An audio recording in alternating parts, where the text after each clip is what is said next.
আমাদেরকে আমি ইন্টারেস্টিং একটা ভিডিও দেখাতে চাচ্ছি। সেটা হচ্ছে শনিবারে কিন্তু আমরা বেগুন পোড়া খাই। কিছু কিছু লোকে খায়, অনেকে খায় না, কিন্তু আমি কিন্তু দেখো তোমাদেরকে দেখাচ্ছি একটা সুন্দর একটা বড় বেগুন নিয়ে এসেছি। আর এটা নিয়ে এসে এখন কাকে দিয়েছি? শাশুড়িমাকে দিয়েছি। এটা আমার শ্বশুর বাড়িরই বেগুন পোড়া যেদিন খেয়েছিলাম, আমরা শনি বা মঙ্গলবারে বেগুন পোড়া খেয়ে থাকি।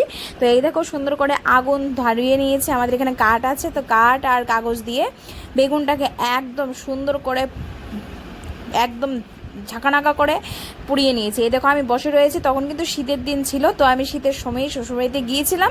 তখন দেখো কত সুন্দর করে এটা পুরানো হচ্ছে। আর আমি কিন্তু একটু আগুন পইয়ে নিচ্ছি। আর আমার শাশুড়িমা দেখো এখানে বসে আছে, মোজা পরে জুতো পরে বসে আছে। তো এখানে কিন্তু বেগুনটা ভালো করে পোড়া হচ্ছে, একদম ভালো করে পোড়াতে হবে এটাকে, ভালো করে পোড়ালে কিন্তু খেতে ভালো হবে। সাথে কিন্তু শুকনো লঙ্কা দুটো আমার শাশুড়িমা পুড়িয়ে নিয়েছে।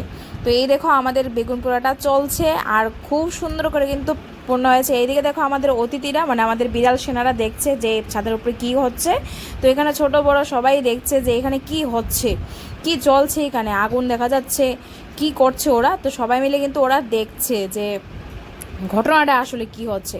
তো বেগুনটা কিন্তু পুরোপুরি পোড়া হয়ে গেছে। এখন দেখো এটাকে আমরা সুন্দর করে, আমার শাশুড়িমা যেহেতু নিরামিষ খায়, তো আমি কিন্তু নিরামিষটাই করব, নিরামিষভাবেই করবে, শুধু পেঁয়াজ ছাড়া, রসুন ছাড়া। অনেকে পেঁয়াজ রসুন দিয়ে করে, তো পেঁয়াজ রসুন ছাড়া বাকি সব কিছু উপাদান দিয়ে বেগুন পোড়া ভর্তাটা হয়ে গিয়েছিল। কেমন হয়েছে বলো?